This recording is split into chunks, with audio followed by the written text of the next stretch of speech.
You are tuned in to the High at 9 News Hour, where you will hear from cannabis industry experts and professionals from around the country talk about important topics while shining light on global issues and discussing cannabis as it relates to politics, regulation and reform, data and technology, science, research and medicine, family and parenting, art, celebs and entertainment, fitness, sports, mental health and wellness, and plant-based medicines and enthogenics. Together, we are building a stronger community, fighting the stigma and creating change. With your hosts, Jason Beck, Rico Lamitte, and Nichole West, joined by special industry expert correspondents from around the country and daily antics brought to you by Cannabis. Coming to you live Monday through Friday at 9 a.m. Pacific Time. Thank you for getting high at 9 with us.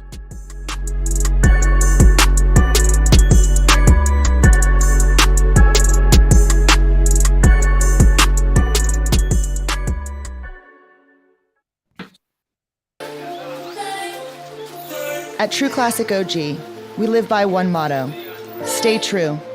We stay true to our legacy cut of True OG that's always fresh, piney, gassy, and delicious. We represent the spirit, hustle, and diversity of our great city of Angels. And we stay true to the spirit of this plant, doing everything in-house to ensure that you get the highest quality and consistency with every batch. And that's what's made us LA's favorite OG. True Classic OG. Stay true, Los Angeles. Favorite OG.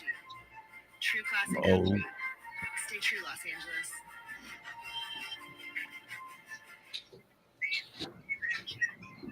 Oh yeah. Have you been staying true, Jason? I'm the truest there ever was. Good morning, everybody, and thank you for tuning in to High at 9 News. It's Tuesday, August 30th. That's right, the last day of August. And it's high noon on the East Coast, if you're out there somewhere. And my name is Jason Beck, and you are watching us live at High at 9 News. And today is National Beach Day for everybody out there. You know, we don't throw sand, but you may catch some shade in this room. But coming up first today, we have the dope dad himself, Rico Lamitte, who loves taking care of his kids and doing dad things, dope dad things for that matter. When he's not doing dope dad things, you can find him on TEDx talking about whatever the hell he talks about on TEDx stages. But nonetheless, and when he's not doing any of that, he's practicing his football skills because he was a famous backpedaler back when he was playing college football. And now he practices backpedaling on safe banking. It is none other than the Rico Lamitte. It's all about that T-step, man. It's how you come out of that T-step right into the break and bam, fuck safe banking. Let's go on to my story. So thank you for that beautiful introduction, Jason. And my story today, welcome back everybody, is actually been making the rounds, and over the past 24 hours, Forbes, NPR, The Hill, and plenty others have all put out versions of this headline. Gallup poll finds more Americans smoke marijuana than cigarettes. And it should be noted, however, in Gallup's actual release, it was titled Americans Not Convinced Marijuana Benefits Society. Let's dive into the data. A recent Gallup poll released August 16th revealed more Americans are claiming to smoke cannabis than tobacco, and overall usage in the U.S. is at all-time high, spiking nearly 33% from last year's numbers at the same time. The poll results show 16% surveys say they smoke cannabis, up 12% from last year, while 11% say they smoke a tobacco cigarette in the previous week, in a separate poll published in July, dropping from 16% a year ago. That's a significant decrease from industrial tobacco's peak era of the 1950s, where numbers held steady at 45%, back when America was great. The article highlights both recent polling metrics set new records. The percentage of those saying they smoke weed is the highest since Gallup began asking in 2013, and those claiming to have smoked a cig in the previous week was the lowest since they started keeping track back in 1944. I wonder if World War II had anything to do with that. It's very interesting. The poll showed nearly half of U.S. adults say they at least tried marijuana at least at some time in their lives, at 48%, way up from the 4% recorded in 1969, when Gallup first started surveying rates of lifetime cannabis use. In the same year, 40% of Americans said that they had smoked a cigarette in the past week. With cannabis now legal one way or another in 38 states and 6 voting on legalization measures this year's general election in November, it'll be interesting to see if the trend continues to follow favorable legislation.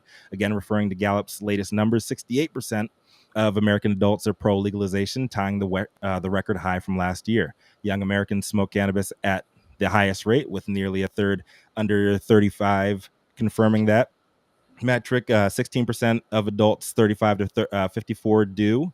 And finally, the seasoned stoner, or adults 55 and older, tapping in at 10%. Only 8% of young adults say that they smoked tobacco cigarette in the previous week. 10% age 35 to 54, and 14% 55 and up. But alluding to Gallup's bearish headline again, despite the popularity of policy reform measures, Americans are still split on cannabis's societal effect in the U.S. And even 50% polled say that they are against weed, while 48% say that marijuana's effect on society is positive. But also, alcohol consumption remained relatively constant through the years. The average percentage of drinkers in 1939 amounted to 63%, compared to 67% in the most recent Gallup poll. So what's going on here? I think it's an obvious nod to legalization. The more weed's legalized, the more folks will favor it. Alcohol's numbers have stayed the same because it's been legal the longest, and there's no major disruptor to that lane, though cannabis has taken a little bite out of the revenues. The other thing that I thought to note here is that they didn't ask any questions about vapes. I'd be interested in seeing what people's thoughts were regarding vape consumption and nicotine compared to cannabis too. Either way, as a sales guy and a marketer, I love quantitative poll data like this, though polls can often change and numbers alone never tell the full story.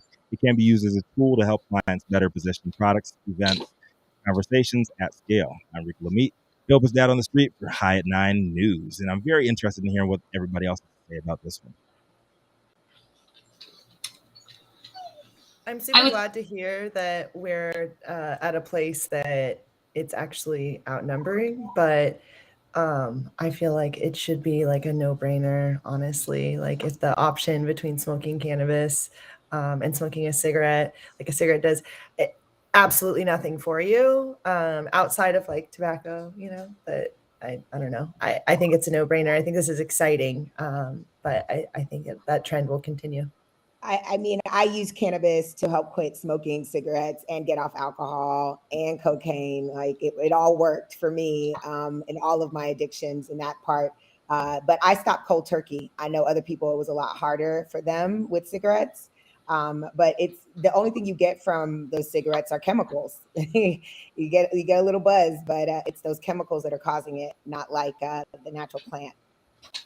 Well, I've heard of other people also who have used like hemp per se more for smoking cessation. So I think that this is a great idea overall. I think it's obviously a lot better for you. Maybe we'll see more people picking up like the marijuana, which includes hemp, cigarettes. Shout out to everyone with oral fixations. I'm still Real, put it in your mouth. Raise your hand. No, but I heard Rico make mention at the end of like, what about vape? I'm still very on the fence in my mind about like vape being better as far as like a lot of the devices are concerned. Like a high-end vaporizer, that's a no-brainer. The science is there. That makes sense, right? Like I can grasp like getting a Volcano or like a nice, a good quality, all the good metals, all the good things, no plastics, right? But when we're talking about these like e-cigs and all this, I'm like, I don't know if I'd rather do that. Like, I don't know. I might even just rather smoke a cigarette, honestly, than like inhale. We don't know. Okay. And that's my real answer is we don't know. And to me, like, I know plastics and metals, lighting or heating up and changing oxidizes. And I know different types of compounds come off of those things. And I know that's exceptionally toxic. So like, it might be a fucking crapshoot. We don't know. We don't have enough research. No so I'm not saying it is or isn't, but like, I don't know that I trust an e-cig more than smoking. My question about this poll would be, are the numbers really changing, or is the stigma what has changed. That people Are people now being more honest? willing Good to point. say that they're Yeah. consuming cannabis over their cigarettes. So there's just more people willing to snitch on themselves, huh, Gretchen? Yeah, I mean, I think that's the biggest issue that we've always seen in self-reporting when it comes to this drug is that people still look at it as an illicit substance and that it's taboo and they shouldn't be saying things, but that has been being eroded away since it's now become much a bigger part of the national conversation. And it, everybody is finding out, their crazy neighbor next door smokes too. I mean, so I don't know if this is really the most earth-shattering poll out there. I think it's just becoming a more honest declaration of how people are consuming. I think it's probably a combination of both. People coming out of the closet, and then also there are new numbers because I personally know a ton of people who never fucked with weed until it was legal. Unfortunately, I do know a ton of those people. I do too. Yeah. Yeah, Did legal this is poll moral. talk at all about people actually? I'm smoking just cannabis over cigarettes. Did this poll go into that, or because it seemed as if people who they polled also consumed cigarettes at the same time? And yeah, that's a good point. There's a lot of to deep into the data. I wonder what RJ Reynolds and all those guys these headlines. I wonder if all the blunt smokers say that they consume tobacco and the same time that they consume cannabis. Ooh, there's so many nuances there, Jason. There's so many, so many more With the vape, avenues we can go stuff, into. With the vape stuff, you're totally right, Nicole. I think even it's the stuff, I mean, we know as people, so many of us work in the industry. I mean, I see a vape cart sit around for a while and I can't even use it. I only use it for travel emergency, that kind of stuff, flying. But I mean, I don't even want to use it after a while because I know all that stuff seeps into it. And it's it's not the product as much as it can be, but definitely the hardware. The hardware terrifies me. That's and it's cheap and it's coming, overseas. And I mean, I see these things come dusty and people are cleaning shit out of them. And I'm just what the fuck? All that asbestos all over them, right? Yeah. I mean, all the whatever, Asbestos is the best. Well, asbestos, yeah.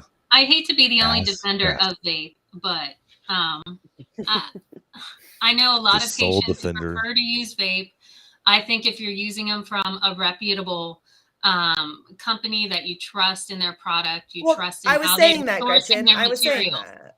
I was saying that. It's not the material, and the material that I'm the most concerned about is the plastics on the throwaway vapes. That's become the thing. To me, it's the cheap plastic ones, and they're rampant, and everyone wants the disposables.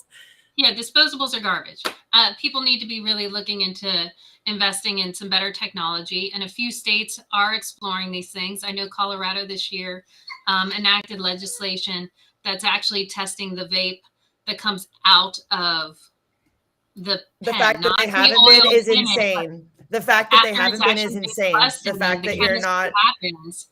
They're oh, maybe the fact that we're not sending those in and actually having that happen to begin with is the reason why I'm saying this is garbage, right? When we talk about smoking flower, they have the ability to combust these products with using a GC, right? The gas chromatograph combusts these products, and we see what happens when it lights on fire. When we see what happens when something's digesting, it's different. But when these vape pens, we're not seeing the thing that's actually coming as the shell of it. They make you test the fucking paper on a joint, but they don't make you test the plastic on your vape pen. Well, and you can't just test the plastic alone. You need to test it all. The durability of the plastic. Together. That's what I'm saying. The ability to use it when it's heating on the vape pen. And then if you're not sending it with the temperature that it's supposed to be at, the various oils that are, you have to test the entire chemistry of the whole process. Absolutely. But if you're not doing that, then what's the point? If you're not doing that, then what's the point? We're working on it. This is why we need a well-regulated market. And that would involve testing companies, testing the hardware of these devices, which there is no infrastructure in place for these testing labs to test. So Jason, are you anti-test? If you look at the research, I was at this conference at CanMed and they were showing 2 years ago, these people were testing it. And I mean, it's crazy. They're literally setting up a whole thing like a volcano and a vacuum and blowing it out. And I mean, it's in no way it's a super scientific process. Yeah. Well, we are definitely at time on that story. We let that run a little long. So thank you all for your comments and insight on that. I think it's going to be a wild ride watching the just the evolution in general of seeing cannabis kind of take heed and take, having more users than tobacco. And I think that's going to really show, we're going to see some true colors for the tobacco industry and their relationship in cannabis, I'd say really soon. But up next, we have Mr. Jason Beck. Jason is the longest running retailer in the history of cannabis globally, as well as our very own White Gucci. What do you have for us today, Jason? Oh, yeah. Good morning, Nicole. Hope everyone is having a fantastic Tuesday because it's the last day of August, ain't it? Ain't it the 30th? Or do we go to 31? There's one more day, bro. There's one more day. One more day. All right. We're almost there. We're almost to September. But nonetheless, my story comes out of Canada, the far, far north beyond the wall, where an undercover raid in New Brunswick uncovers 14 illegal pot shops. 13 of 14 cannabis dispensaries found to be operating illegally in St. John, New Brunswick, a community of about 70,000, late last year, have reportedly closed their doors, but one remains open pending ongoing court proceedings. An undercover operation involving members of the St. John Police, Kennebeckasis Regional Police, and the Provincial Department of Justice and Public Safety began targeting illegal sale of weed from the pot shops in December of 2021. In a quote, once undercover operators established the illegal sale of cannabis under the Cannabis Control Act, property owners were notified that the unlawful activity must cease. The police statements notes, under the Civil Forfeiture Act, real property may be forfeited if the court determines that it benefits from proceeds of the unlawful activity or is an instrument of unlawful activity, it adds. The SJP began targeting landlords and property owners under the act 3 years ago in a bid to help reduce the number of illegal pot shops operating in the province. It was reported in 2019 that multiple landlords had received letters informing them that their properties are being used as an instrument of unlawful activity and giving them a chance to comply with provincial law or face property seizure.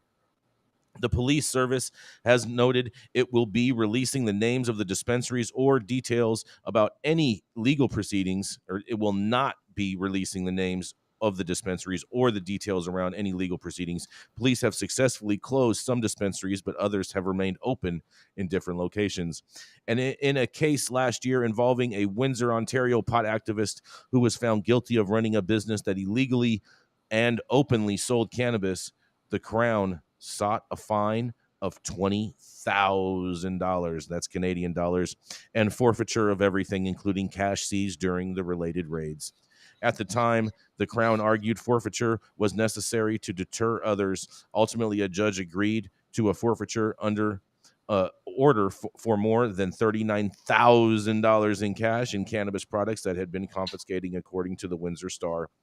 And just earlier this month, the Vancouver Sun reported a new lawsuit filed by the BC's Director of Civil Forfeiture that alleges 3 websites selling illicit cannabis received e-transfers totaling more than $6.4 million over just 2 years. The individuals operating the websites reportedly have no licenses to produce or sell weed.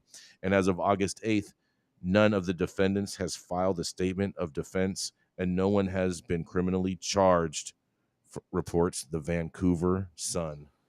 Well, I'll tell you what, I know I've gotten these kinds of letters before from the Justice Department, but guess what? The Justice Department and the DEA don't have the power to seize your property.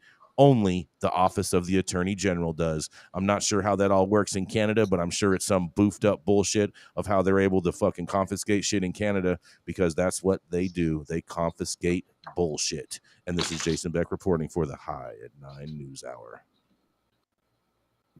Is this a high priority in Canada overall?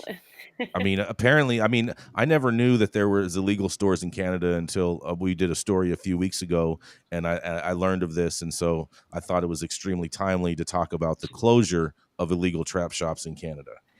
Oh, well, and it's interesting too because it's happening at the same time as that strike that they're having. Exactly. Yes, I was gonna say they're running out of weed right now. Yeah, they're running out of weed right now because everyone's on strike and there's like 7 dispensaries in the whole fucking country that are selling weed right now. But shout out to that $8 online guys that fucking did 2.4 million in credit card transactions for the illegal sale of cannabis. Shout out to them. I mean, I guess. Yeah. Did I just wonder if the customers received their credit card, financing charges back from those purchases once it was found to be an illegal sale? Huh.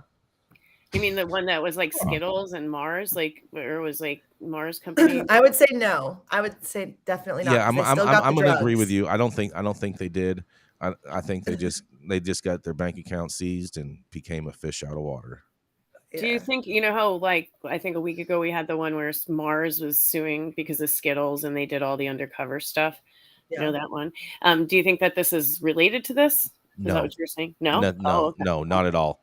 Okay. This is just a trap shops being enforced by locals and state provincial Mounties. They're called. And Justin Trudeau throwing up a smoke screen. I'm just wondering how many horses were involved in all these raids, because the Canadian Mounties, they ride on horses and shit.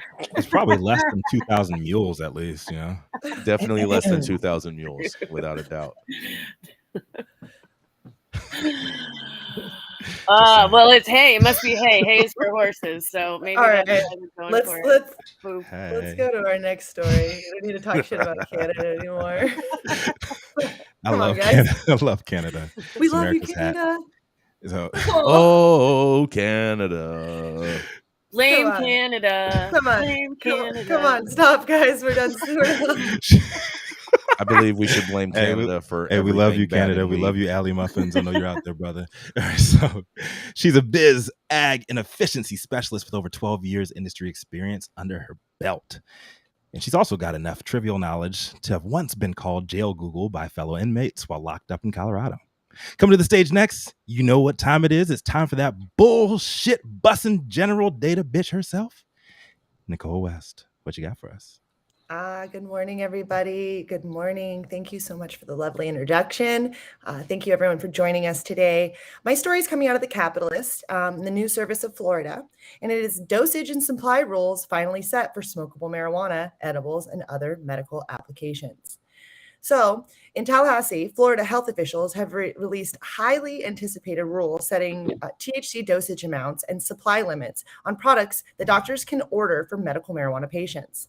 The emergency rule setting a 70-day total supply limit of 24,500 milligrams of THC for non-smokable marijuana and an established dosage cap of different routes of administration, such as edibles, inhalation, and tinctures, which is amazing because at least it's getting a little bit more. The CDC actually regulates this and recommends that we have 90 days supply of any medications that we would take. And Florida's regulations originally only allowed for you to have a 30-day supply at a time. And so this is, drastically closer to that 90-day number, but I think it's interesting that they didn't quite make it to the 90 days. So while the rule lays out limits for THC and non-smokable products, the limit of whole flower and other products that can be smoked are based on weight. They should not base the levels on THC, the euphoria-inducing component of marijuana. And the emergency rule creates a process for doctors to seek an override for patients that they believe need to exceed said limits, which is amazing because that wasn't an option before. The rule does not identify ways for patients or doctors to appeal if the requests are denied, however. The dosing and supply caps came nearly 6 years after Florida voters approved the constitutional amendment to broadly legalize medical marijuana for more than 3 years after the legislature. In setting up the framework for a medical marijuana program, lawmakers gave the Department of Health the power to use emergency rules to craft such regulations. Emergency rules can be published without taking public input and is required for non-emergency regulations. The use of these emergency rules is kind of a burr in my bonnet. I don't really understand that about the dosage and supply caps. Pensacola doctor Michael Beasley told the news service of Florida on Monday. Regardless of the numbers, what harm has there ever been What is the rationalization that they need to use this emergency power to exclude the comments of all physicians and the patients in the state to do this? Beasley, who works for the MMTC of Florida, said. The rule set 70-day limits for different routes of administration and calculates the equivalent daily dose for said caps. Under the rule, patients use daily THC doses are restricted to 60 milligrams for edibles and 350 milligrams for vaporizers, 200 milligrams for capsules and tinctures, and 190 milligrams for tinctures, 190 milligrams for suppositories and topicals. And I just want to say 190 milligrams in a suppository as opposed to 300 milligrams in a vaporizer is totally not a fair conversion. 190 milligrams in a suppository is like higher than gas prices high, and 350 milligrams in a vaporizer is like, that's like a afternoon. Just the fraction of the state's nearly 800,000 medical marijuana patients for the new limits, according to several people interviewed by the news service on Monday. But the industry insiders predict that the dosage limits and supply restrictions will make marijuana products more expensive for patients who frequently seek out sales when making purchases.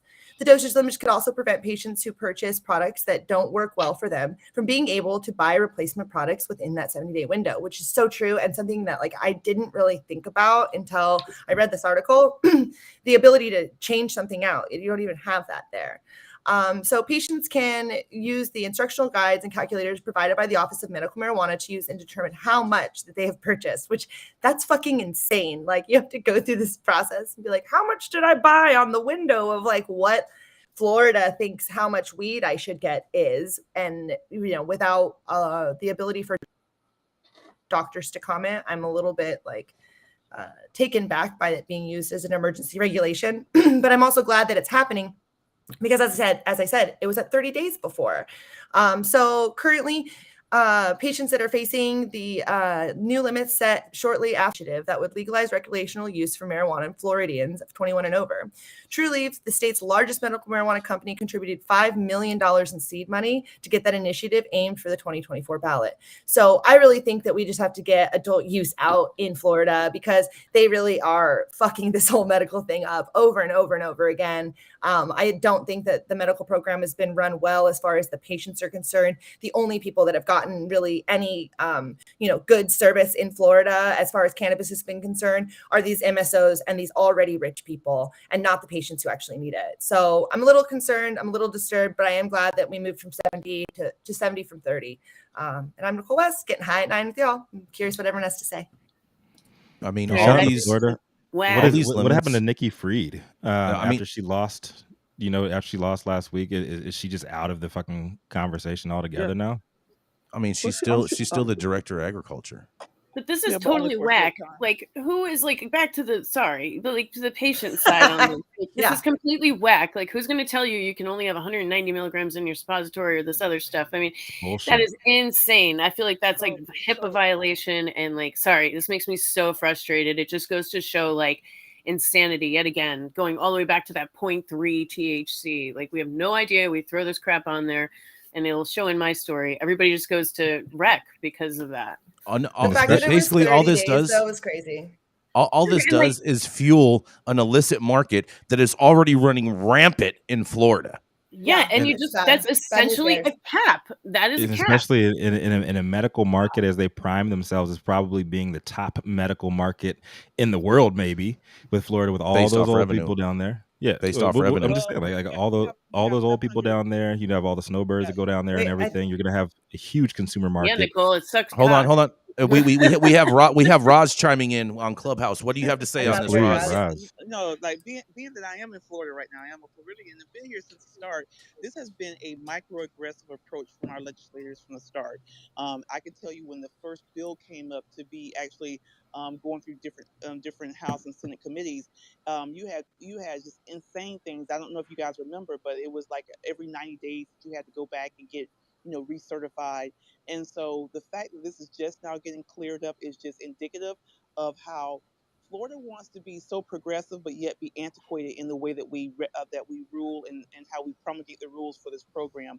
And honestly, you're not going to see some of this pressure and some of this some of the intentionality behind this when it comes to the lawmakers until you get a big, huge push behind legalization from the adult use perspective. And you really, and then also being able to hold some of these lawmakers accountable to the fact that you are participating in the industry. However, you want to kibosh it with some really antiquated rules on how much cannabis you can have and when can you have it, and they totally left all the doctors out of, even out of the conversation. And so it's a shit show here in Florida, and I'll tell you that, and it continues to be. And I think the adult legalization conversation is going to move really quickly if we continue to see some things that are happening like this. So that's just my thoughts. Good morning, we also have Dr. Felicia up, and we have one other comment after Dr. Felicia. Yes, I agree with the physicians who are quoted in this article, and I am trying to understand the impetus for the legislation. Are they afraid that it's going to be diverted into the illicit market, or what is the problem? Why wouldn't they just let? It's microaggression. It is. I'm going to give you this, but I want to micromanage it, and I don't want to here's your program, but you're not going to be able to facilitate and meet the needs of patients in the program. Okay. And so when you have 67% of Florida constituents who voted for the medical program in 2016, you knew you had to do something. You had to move on something. However, we have lawmakers here, and the Republican lawmakers really rule the land here in Florida. And it's almost like, well, we'll give you this, but we're not going to really give you this. And even from an economics perspective, we'll let you have operators in the state of Florida, but you got to be a 30-year nursery man. You got to have, over $15 million in the bank. And so it is really, it's just, Florida still has a long ways to go when it comes to the economic side of this industry, but also just access. And it is a shame. Jason is 100% correct. The illicit market, the gray market is just flourishing. And so the whole entire concept of having a program was so that you can have some regulations if you're going to have it, and be able to manage and be able to make sure people's medicine is good and is pure and it's being presented the way it should be. I don't know if you guys saw this, but Gadsden County is my last comment. Gadsden County is up very close to Tallahassee, where the capital is. There has been an alarming rate. The per capita, the number of people that are dying from fentanyl poisoning, opioid poisoning over the last 90 to 120 days is alarming. And we're seeing that people are getting laced, marijuana, pre-rolls. They're buying stuff off the street, and it's dangerous. So it's a sad day. Yeah, to me, whatever the physician makes a recommendation for, they should be able to get all that. And if that's not enough, the physician should have a streamlined, quick way to change the recommendation. That's my opinion. And I think I said it yesterday. Florida are head and shoulders above Georgia, and that y'all even have a functioning medical cannabis program, unlike Georgia. But in a lot of ways, Georgia and Florida are very much the same when it comes to who runs the politics. Oh yeah, we have G up from the audience in Clubhouse. G, do you have a comment on this? 20 seconds or less. I'm good on this one. Thank y'all for having me, though. All right, thanks so much, G. Appreciate you, G. All right. Well, thank you everyone for everyone's comments on that. I was super interested to hear what everyone had to say, and I'm so glad that Roz was able to definitely shed some light on some of the things that are going on in Florida right now. It's so important. So yeah, we'll go ahead and get to our relight. It's time to relight this room. We're at the halfway point. So the thoughts and opinions and shade thrown on the High at 9 News are those of the individual speakers, not those of any other speaker or its followers. The statement made do not constitute legal or accounting advice of our speakers, make no representation regarding the legal status of any substance in any country, area, or territory of any authorities. The views expressed in the room do not establish fiduciary relationships. Our sponsors do not imply, constitute endorsement by the use of expression of opinion whatsoever, any part of any of the speakers or anyone on stage. If you're easily offended person, this show is probably not for you. Also, fuck off.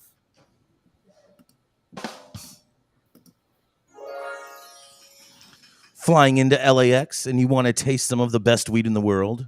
Then stop by LAXCC, the closest dispensary to LAX. Located at 8332 Lincoln Boulevard and open from 8 a.m. to 10 p.m. 7 days a week. Always make LAXCC your first stop when you touch down in LA and score like a winner. And don't forget to tell them I sent you and mention that you like to get high at 9 for 10% off your full order. Oh, yeah. Y'all know what time it is. It's time to keep smoking this motherfucking news. She splits her days and nights between political strategy and baking delicious treats. But don't let the kitchen game fool you. She's a full-time, feisty, redheaded conservative with Mayflower roots and shares an unhealthy love and affection for all things safe banking with Jason Beck. Coming to the stage next is the founder of Panoptic Strategies and our very own Washington insider herself, Gretchen Gailey. Glad to have you back with us, Auntie Gigi. What you got? Thank you, Rico. Good afternoon from Washington. My headline is coming from Marijuana Moment. Fetterman plans to press Biden on need to finally decriminalize marijuana at Labor Day parade. Pennsylvania Lieutenant Governor John Fetterman, a U.S. Senate candidate, is calling on President Joe Biden to make good on marijuana reform campaign promises. And he plans to raise the issue with him personally next week at a Labor Day parade in Pittsburgh, though he hopes to see immediate presidential action to enact a policy change before then. Fetterman has long been an outspoken advocate for cannabis reform, and he's pledged to push for the end of federal prohibition if he's elected to the Senate. But even before the election day, he intends to take his advocacy directly to the president. It's a long past time that we finally decriminalized marijuana, Fetterman said in a press release on Monday. He said the president needs to use his executive authority to begin descheduling marijuana. I would love to see him do this prior to his visit to Pittsburgh. This is just common sense, and Pennsylvanians overwhelmingly support decriminalizing marijuana. At next Monday's Pittsburgh Labor Day parade, the Democratic nominee will be marching alongside other labor activists, according to his campaign. Biden is currently scheduled to visit Pittsburgh to mark the holiday. A spokesperson for Fetterman's campaign said that while the candidate won't be attending a separate Wilkes-Barre event, the president is scheduled to appear. He's hoping to bring up cannabis policy at the march, which Biden has attended at least 3 times, most recently in 2018. The lieutenant governor looks forward to talking to the president there about the need to finally decriminalize marijuana. Biden campaigned on a pledge to decriminalize marijuana, but he's yet to take meaningful action to that end after more than a year in office. He made his first public comments on the issue since taking office after being pressed last month on whether he plans to follow through on his campaign pledge to release people who are incarcerated over nonviolent federal marijuana offenses. The president reiterated at the time that he doesn't believe people should be locked up over cannabis use, and said that his administration is working on fulfilling that clemency promise, and vaguely alluded to a crime bill that he suggested would address the issue. Now back in Pennsylvania, current polling puts Fetterman ahead of his Republican opponent, the TV health personality Mehmet Oz, better known as Dr. Oz. Both Oz and the Republican National Committee have taken aim at the Democratic nominee over his cannabis and drug policy reform record, despite polling that shows most Pennsylvanians support Fetterman's positions on legalization and harm reduction. The attacks also come despite the fact that Oz said in 2020 that marijuana is, quote, one of the most underused tools in America, and said that the country should completely change our policy on marijuana.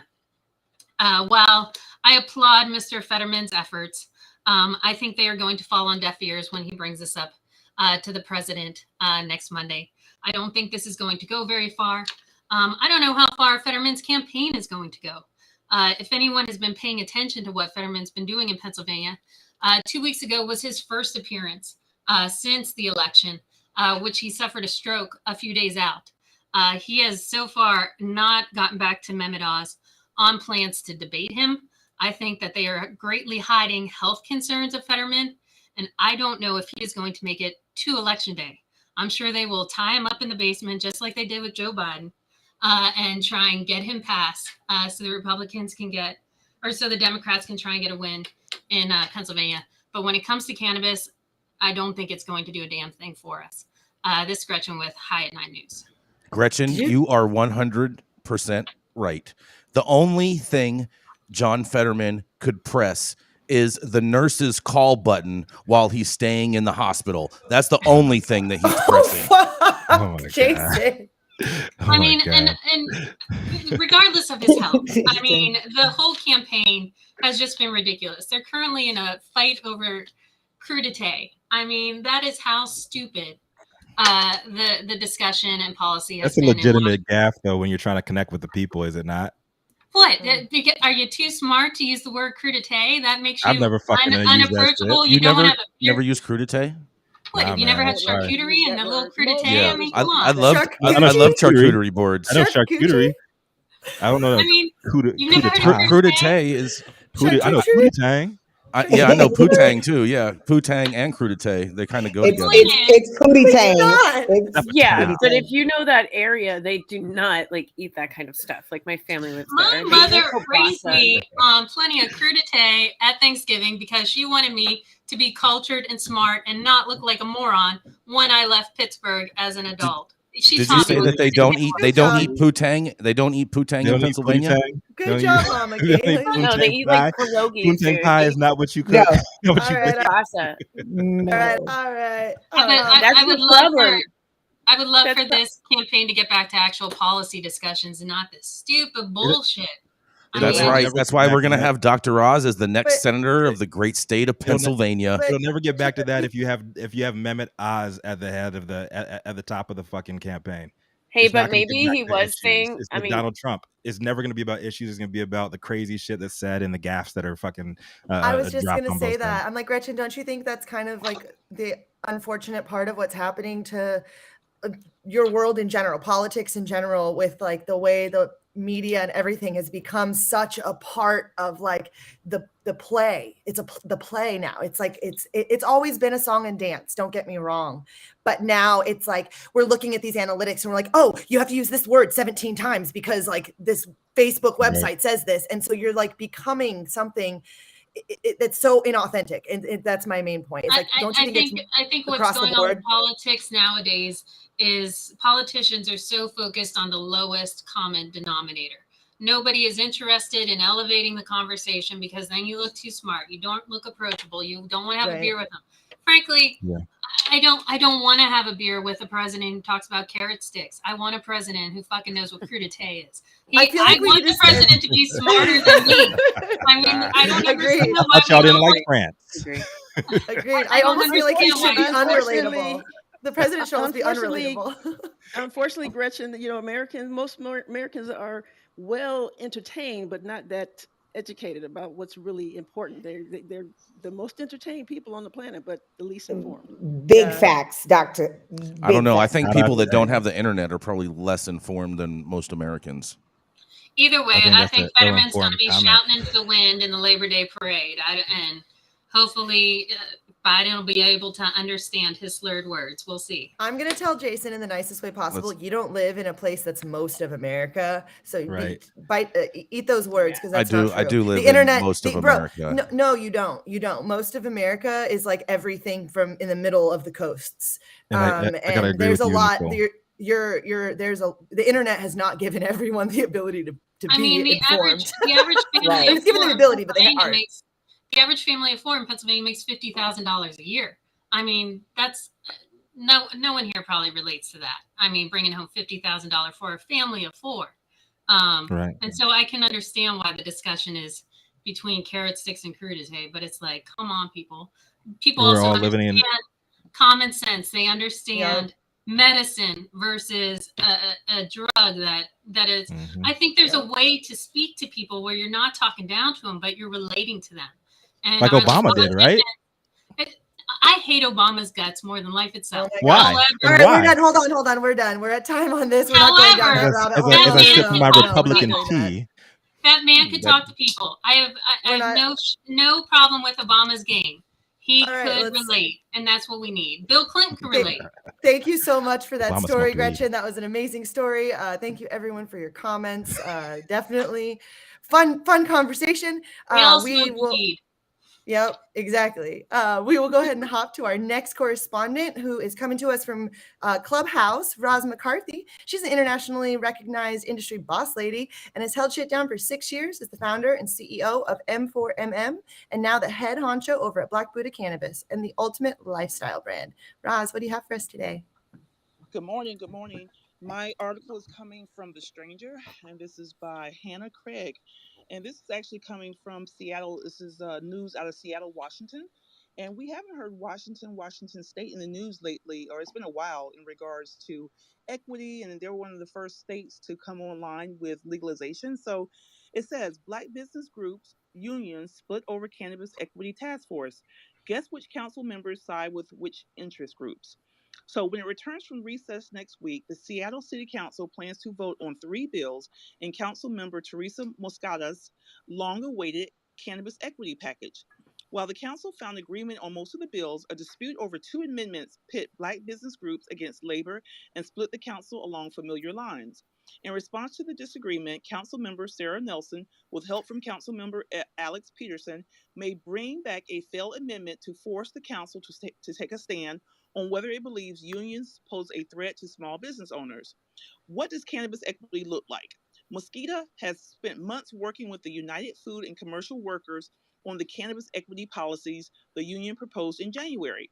UFCW asked the council to form a commission, expunge cannabis related criminal records, and impose an equity tax on weed. Mosqueda took those recommendations and feedback from the city's cannabis racial equity team and then championed three bills as a first step in response. The first part of the package lays out the city's broad commitments to correcting the racist consequences of the war on drugs. This includes lobbying the state and federal government for cannabis equity issues in 2023, partnering with existing efforts to expunge pre-2014 cannabis convictions, and increasing opportunities for cannabis business ownership, advocating for cannabis workers' rights, and funding a study the council calls a cannabis needs assessment, which would cost $250,000. The second bill addresses the business ownership component of the first bill.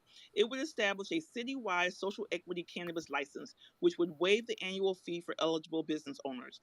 The third bill would help workers in an effort to maintain job security during changes in ownership. The legislation would require outgoing cannabis business owners to give incoming owners a preferential hiring list that the new owner would need to use for a few months.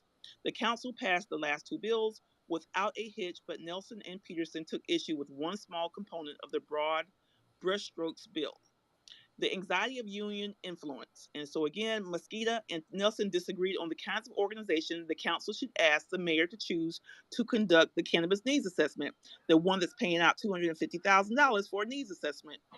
Earlier this month, Mosqueda proposed an amendment to indicate her preference for the city to work with We Train, a joint labor management initiative between employers and the UFCW Local 3000. Even though Mosqueda's amendment wouldn't force the mayor to pick We Train to manage the report, Nelson criticized the suggestion to hand over the reins to a union-associated group. She'd rather have an academic institution like the University of Washington or Seattle Central College manage it. The distinction may seem small, but as we have seen with the Task Force to Study Design Review, if the organization in charge of the task force has skin in the game, then some worry it will influence the final report to serve its own ends.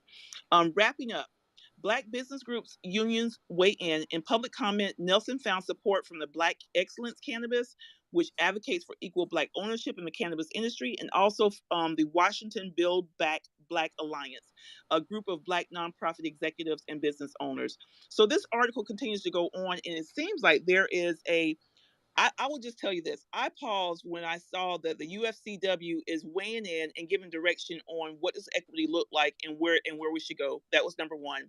I paused on the $250,000 cannabis needs assessment, which you ain't got to pay me and charge me for. I'll tell you what the needs assessment are, and they're broad stroke, and they're the same need assessment that you see in any other state that you would also see in Washington.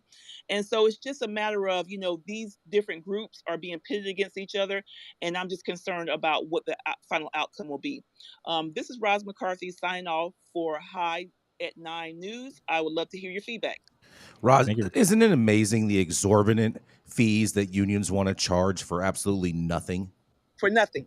And the point about having an organization that already has skin in the game, it's almost like I'm gonna tell you Black folks what your issue is, but your issue really isn't important to me. But I'm gonna go and I'm gonna get paid to tell you what your issues are and give you the solutions. And you really don't have like my best interest or the community best interest at heart, because you are a part of the problem, because you are now going to be able to capitalize on on this intensive, rich industry that most people of color are still having a challenge getting into.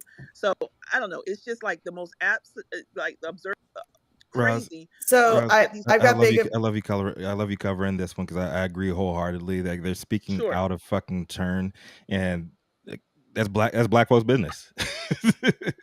As our community, really, as our community shit to iron out ourselves. And like you said, they're pitting the people that are on the same. We're fighting the same fight, but that's not your conversation to have. That's for you to be an ally of mine while we Right. have this conversation. So I definitely and agree that and driving it is a concern of mine. I definitely agree that it should not be something that is being like the social equity part is not being brought in by the union. But just as somebody, like, I literally just last year, a year and a half ago, I've been working on a training manual for cannabis for the past 10 years of me being in operations. And I sold my manual and worked with the UFCW to integrate that into an online training program that I'm going to be an educator for the UFCW. And they like sourced me out. They literally had to change some regulations in order to hire me. And they did. I mean, so what I've seen from California, and it was the national that hired me, the UFCW national, and I'm working right now to try to do the same thing for Massachusetts and for New York. But as far as like the actual curriculum is concerned, I would stand behind them in what it is, because I literally have spent my past 10 years of my life writing it. So as somebody who trains people and helps build businesses and scale businesses, I'll stand behind what they're going to use as far as curriculum is concerned to offer. And I'm not going to say that a university can't have something better, but what they did is they said, what does this job actually take? Which is not something the universities are doing right now. And so we're looking at it as a skilled trade versus a university education. And that's not to say that there isn't university education available as well, but this is a skilled trade training. And that's, to me, I think there's big value in having that. And I do think especially in a lot of places where agriculture is a big problem, that unions are going to need to have a fucking place, like the end. We have to protect people from being. I understand that, right. but Nicole, it goes back to the situation, the title of the, in order for us to be able to reconcile what the issues are, one, you don't need a $250,000. No, you're right. No, I agree with that part. investment. I agree with that part. And I'm just saying from and the education. second, right. And the second thing is they're trying to like split hairs. Should the union drive this conversation? Should the university drive this conversation? Neither should drive it. It should not be either one of them. Yeah. And I think people need to hold folks accountable to say, you know what, listen, this is maybe not your dog to fight. Like, why don't we bring in the entities? And let me tell you something. Who would you put in there, Ross? Who would you put in there? Who would be honestly, I will look at it. So if you read the article, Paula Sardinas used to be a lawmaker there in Washington, and she's a part of one of those groups. I would do the due diligence and the research to find, entities that might be a great lead. Maybe it's somebody that's not in Washington State. Maybe it's an outside organization that can really help to get all of that, be able to bring the data and also the policy, because policy is really from the foundation. If you don't set the right policies, that's what's wrong with Florida. Florida has jacked up market because the policy that's put in place basically limits your ability to serve patients. So it's just, again, looking at this situation, I think you could do a little bit better and a little bit more, and not just relegate it to, a union or to the university. Like, just do a little bit of research, kind of, figure out where you can create some community and work with organizations that do have some skin in the game, that really do care about those individuals that you're trying to help. I do think we need, in order for us to live and to thrive in a capitalist society, I do think we need that check, though. We need that check and balance with the unions do bring to the table. So it's just a matter of working with them and them knowing their place, like amongst the people who've been oppressed. We love allies. But like, again, give me a seat at the table. What do they say? If I'm not at the table, I'm on the menu. And that really is, that's the gist of it all. Like, let me drive this pony a little bit. We get tired. Black folks get tired of you telling us what our issues are and what our solutions are, and never asking me specifically, what do you need? How can I help you? How can I make a difference? Right? So, Dr. Felicia, did you have something to chime in with that? Well, yeah, I mean, I know that well-run, just unions bring much value to employees, but at the same time, I agree with Raj. All the legitimate stakeholders should be at the table making these decisions, not outside third, fourth parties. 100%.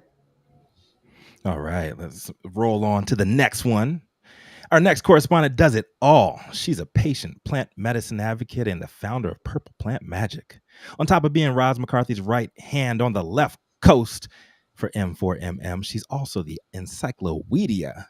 Wednesday mornings on Power 88 Las Vegas, and votes in Georgia despite now living in Nevada, which triggers Jason Beck because he hates freedom and Maryland voting. Nicole, what do you got for us? Thanks for that introduction, Rico. Beautiful risings to everyone out there on whatever coast you're on. So my article I was really excited to read it. It was in Forbes. Legendary rapper Rakim says cannabis helps set the mental stage to connect to the universal infinite, by Javier Hasse. Am I saying his last name? Hasse? Yes, Javier Yeah. Hasse. Hasse, yes. Okay. Cannabis has gone mainstream. Maybe now I'm more comfortable taking an advocate position in the industry because of this, but it's always been a part of my lifestyle, even if I kept that more private than some artists do, declares legendary hip hop lyricist Rakim during an exclusive interview as he calls for federal legalization. Our government needs to be very careful when it restricts an individual's right to choose, especially when that individual is part of a majority, he argues. The artist recently partnered with the Black Market Group, BMG, a female-founded cannabis culture brand based in Northern California, to launch Higher Frequency Flowers, a weed brand curated by the man himself. Higher Frequency Flower was developed to assist artists and deep thinkers as they explore and expand the universal connections that form the foundation of their creative process. We're curating each of our strains and introducing new techniques and technology that will lead the way to the next level of cannabis cultivation, the rapper explains. Ganja has been an important part of Rakim's creative process for a very long time. The plant has often helped him connect with the unseen nature. I love that. When writing, the rapper first has to clear his mind using what he likes to call the 4 white walls system. I take away the distractions of everyday life, lock myself figuratively, but sometimes also literally, in a completely clean slate, empty room, and then try to connect with frequencies that surround us. The artist elaborates, everything has a tone, the human body, the planet beneath us, and the stratosphere above. If I can disconnect from the immediate and then connect to the universal infinite, the unconscious collective, that's where I find myself being most creative. Cannabis helps set that mental stage for me to travel there. Wherever I am, I'll smoke something and then just dig into my mind. Hip hop has always embraced and in some ways glorified cannabis use, but not much differently from other musical genres and musicians, from the Beatles to Bob Marley. I think all artists chase the expansion of creative thinking, and cannabis can enhance that, he says. Obviously, the quality of product has evolved, but I think it's society's relationship with and acceptance of cannabis that has changed much more than the artist's or an individual's relationship. Furthermore, weed represents a great alternative to alcohol, he argues. For me, alcohol lowers the inhibitions and gets you energized at first, but it also lowers those cognitive skills and starts to have strong physical effects. I don't mind a drink to celebrate, but I couldn't get up on stage or sit down to pen out a decent lyrics with alcohol running through my system. Cannabis is one of the elements that guide Rakim's creative process when he's trying to find that place in the universal consciousness. That's his playground for writing. Mary Jane helps him zone in when he's hitting the studio or the stage and helps him zone out when he's seeking to wind down. And this is what he's trying to achieve with BMG and Higher Frequency. What the farmers are doing now with genetics and what we are planning for technology of cultivation means you can choose your product to meet your mood. I'm in it for the long run, and I'm not robbing anyone, he says and laughs. We keep the quality at its highest, but also the price point accessible and the margins fair from seed to sale, because I don't just want my name on a quick buck, and I need my supply chain to be my family. You might buy the first time because it's Rakim, but I want you, the second one and everyone after that bought because it's the best choice on the shelf, and I want to keep it that way by keeping my higher frequency family happy together. Therefore, Rakim first focused on the science. He wanted to manipulate the bud during cultivation to achieve that higher frequency of consciousness. So he decided to experiment with introducing the sense of sound to the grow process. There's strain crossing, light balancing, and a ton of things they introduce physically and chemically to the plants. But if we experiment with frequency, with tone, maybe that's the next frontier. My grandmother used to sing to her plants, and she had the best garden on the block, he reminisces. Is that big of a stretch? He goes on to talk about higher frequency, but I'm just really excited to try this flower. I know that when he talks about it in this way, putting the love into it and the care and the time that they're going to take to really create something different. He goes on to talk about, how racially motivated war on drugs and how it's affected Black and Brown communities. He really wants to do something about that. But it can only be found at Josephine and Billy's right now. That's where you can find his flower. So This is Nicole Buffon reporting for High at 9 News. I'd like to hear what my correspondents think about that in the last minute. Yes, I'm so hyped up that you covered this one. I actually have some. I was actually looking for it over here. Josephine and Billy's. Big shout out to Josephine and Billy's. Yeah, shout out to those ladies. Yeah, that's my neighborhood shop. Them and Gorilla X doing the damn thing, and I got to meet the God MC himself when he dropped when they had the launch BET Awards weekend. I know they got hated on by some folks that got him kicked off Instagram, but yeah, it was great. The fucking weed is dope. Shout out to BMG. They got Mob Deep shit coming out, I think this month. And man, the weed is fucking fantastic too. I cannot wait. While I don't love a puff piece and giving a bunch of free advertisement to people, I definitely am super interested in the idea of sound. It's not unique to Rakim, what he's doing. That's an old practice, utilizing sounds and frequencies because the cannabis plants are living. And I do think that is really the main focal point of this article that I think is the most relevant to make sure that our listeners are hearing is sound, and what sound and frequency can do to plant growth is something super interesting. And that, even your house plants, everything, right? Plants respond to sound, plants respond to energy. And I think that's super interesting to have that conversation. And thank you for covering that story so much. Thank you to every single person. Liz, I'm sorry we're not going to get to your story today. We'll hit it tomorrow. It sounds like you could probably sum it up in a sentence. Give me a sentence. Oh wait, you're on mute. You're on mute, Liz. Sorry. Okay, Arizona is having issues. Basically their whole medical market is switched to rec. Big surprise. Surprise, surprise. Yeah, but the deal is the patients are getting screwed. That's the deal. That usually people happens. are getting screwed in Arizona. Patients first always gets no. It's the same story as all of the other stuff. But I agree. I love the sound frequency thing. That's what I wanted to say too. And I think I love what he's doing. I he's highlighting it and bringing it to the front. Nicole, I agree with you entirely. But I was like, dude, here we go. Finally, someone's talking about it more again. Yeah, and it sounds so people listen to. Rakim is a legendary teacher in the Black community too. So 432. Cannabis run your plants to 432 hertz too, because plants respond to certain frequencies better than others, and 432 hertz is one of the better frequencies. It also creates your body to have a good homeostasis as well. You can find balance at 432 hertz frequency. Don't do 440. 440 is actually bad for brain frequency. A lot of sound is run at 440. But I just want to say thank you. Absolute A. Classical music. Plants love classical music. It's so huge. Classical music's run at 432. Classical and heavy metal are you run at 432. But with that said, thank you everybody for tuning in. Thank you so much to our audience. We are so happy to be here. We are so happy to have you guys seeing our shining faces in the mornings or afternoon on the East Coast. Thank you to everybody who tuned in on Clubhouse, YouTube, Facebook, everywhere that you're catching us. Thank you guys all for getting high at 9 with us. Thank you 3 is 4 for helping us look professional and feel professional. We're doing our damn thing. And Jason and Rico for being amazing every fucking morning. And our sponsors and everyone for tuning in. Don't forget Cupcake. Oh, and Cupcake. Thank you, Cupcake, for being here. Thank you. Yes. Thank you to all the show dogs. Also the rogue FBI agent that's behind you, Jason. Don't worry. He's on the take. All right. Well, thank you all for joining us, and let's run that outro music. Run the outro. I love your Republican coffee cup.